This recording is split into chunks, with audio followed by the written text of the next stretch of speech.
Imagine this. Two families live in the same city, maybe even on the same street.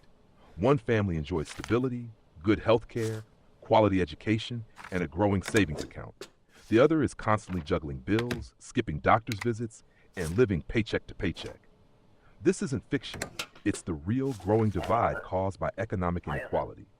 Economic inequality is when wealth, income, and opportunities are unfairly distributed. Some people have far more than they need, while others barely have enough to survive. It's not just about money, it's about access to a better life. Who gets the best education? Who can afford to retire comfortably? Who gets ahead? And who gets left behind? Here's why you should care. Economic inequality isn't just someone else's problem. It impacts all of us. It slows down economic growth, increases social tensions, and creates a world where fewer people feel secure. When most people struggle just to make ends meet, the entire economy suffers. Businesses have fewer customers, social services become strained, and trust in systems starts to crumble. And it's not just about numbers and graphs. It's about real people, real families, maybe even yours, maybe even you. This gap between the wealthy and everyone else has been widening for decades. From rising housing costs to wage stagnation, the pressure is building. And the truth? If we don't pay attention now, the consequences could hit closer to home than you think. You might never look at your paycheck or your community the same way again.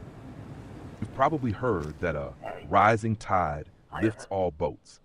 But what happens when only a few people own boats and everyone else is treading water? Economic inequality isn't just a fairness issue, it's an economic anchor. While a small percentage of people accumulate more wealth than they can ever spend, millions are left without the basic tools to improve their lives. This doesn't just hurt individuals, it stunts the entire economy. When a large part of the population can't afford to spend beyond the basics, groceries, rent, gas, the engine of growth sputters. Economies thrive when people have money to invest, start businesses, take risks, and pursue education. But when money is concentrated at the top, that flow dries up. The result? Slower innovation, fewer startups, and reduced demand for goods and services. Think about it like this. If only a handful of people can afford luxury products, while the majority can't afford anything beyond necessities, businesses eventually suffer. And when businesses suffer, jobs are lost, wages are cut, and growth slows even more. It becomes a vicious cycle. This imbalance doesn't just happen naturally, it's built into many of our systems. Tax policies, wage laws, corporate practices, they all contribute to a structure where wealth trickles up, not down. And the impact ripples through every layer of the economy. But here's the twist most people don't see. A more equal society actually grows faster. Countries that invest in reducing inequality through fair wages, affordable education, and strong social safety nets tend to have stronger, more sustainable economies. When more people participate, more people contribute, and everyone benefits. So the next time someone tells you that inequality is just the price of progress, remember this. Progress built on exclusion isn't progress at all. It's a ticking time bomb, and we haven't even touched on the social cost yet. We often hear that wealthy individuals and corporations are the engines of innovation, that they're the ones who take the big risks, make the big investments, and drive the economy forward. But what if the opposite is also true? What if too much wealth in too few hands actually slows everything down? Here's the reality. When economic inequality rises, investment and innovation often fall. It sounds counterintuitive, but here's why it makes perfect sense. When wealth is concentrated at the top, it tends to get parked, not spent. The ultra-wealthy aren't flooding local economies with purchases or starting small businesses on every corner.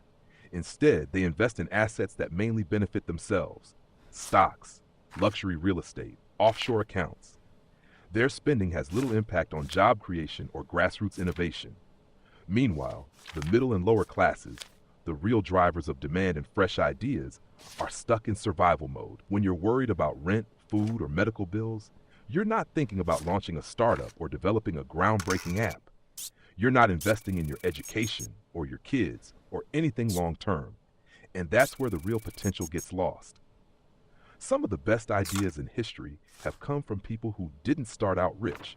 But in today's economy, a great idea isn't enough. You need capital, connections, and time. And when all of that is locked behind economic barriers, entire generations of talent go untapped. This isn't just bad for individuals, it's bad for society. When fewer people can take risks, fewer breakthroughs happen.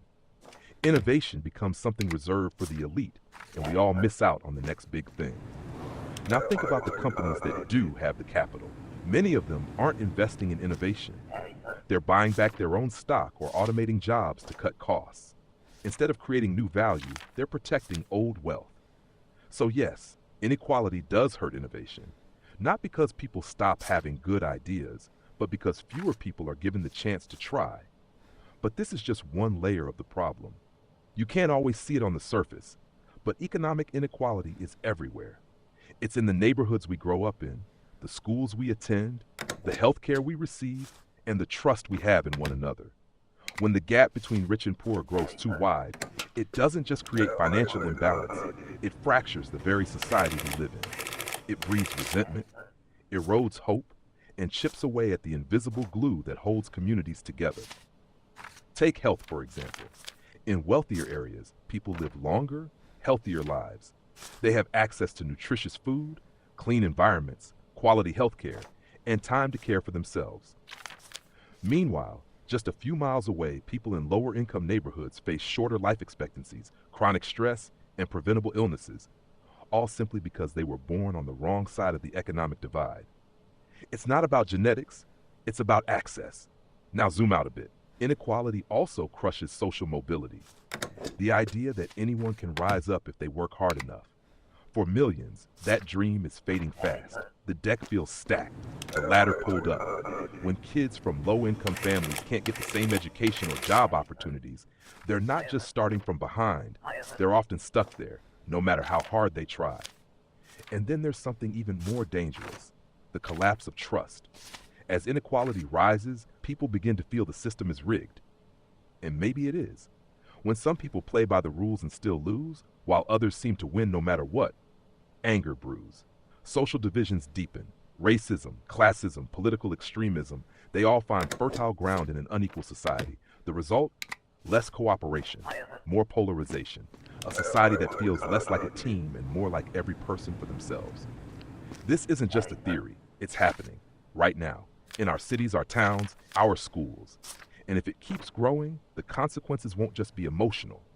They'll be political, generational, and possibly irreversible. But here's the thing, the damage isn't just done to those at the bottom. Even those at the top, those who seem safe and secure, live in a world that's more divided, more unstable, and more fragile than it looks. The good news? None of this is permanent. Stick around. This next part hits closer than you think.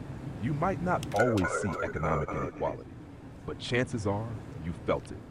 Maybe it was the stress of an unexpected bill, the frustration of working hard but never getting ahead, the anxiety of watching others thrive while you tread water.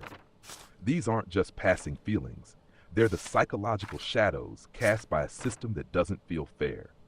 Inequality doesn't just divide bank accounts, it divides minds. Living in a society where the odds feel stacked against you takes a toll.